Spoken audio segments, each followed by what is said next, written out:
And he also puts forward two reasons for the decline of art.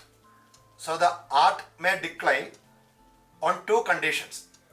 So he makes his point about Sublime. Longinus makes his points about Sublime, and he laments that decline of the oratory arts. He speaks especially about oratorics, and its reason is twofold.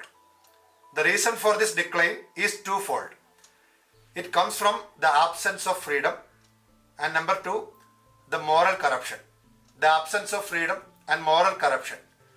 These two phenomena, Longinus reminds readers, damages the high spirit which creates the sublime. So it's a high spirit that creates the sublime. So whenever there is a moral corruption, whenever there is no freedom, it damages the high spirit which creates the sublime.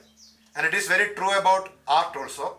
Very often we hear to something like freedom of expression. Being artists, we actually need freedom of expression.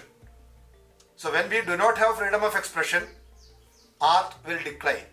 The quality of the art will decline, and the sublime will not be, no sublime can be created in an atmosphere where there is no freedom, where there is moral corruption.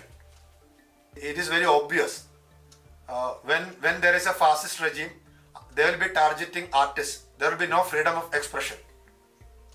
They will want all the artists to praise the glory of the government.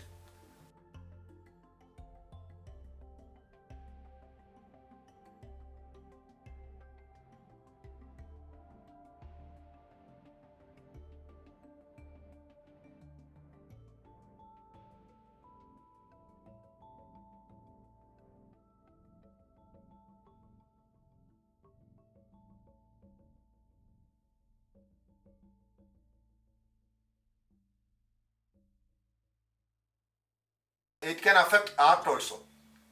When you are practicing art, when you don't have the freedom to express yourself, express your thought, it affects. And moral corruption, when an artist is morally corrupted, again the decline can happen. Okay, so these are the reasons for decline of art.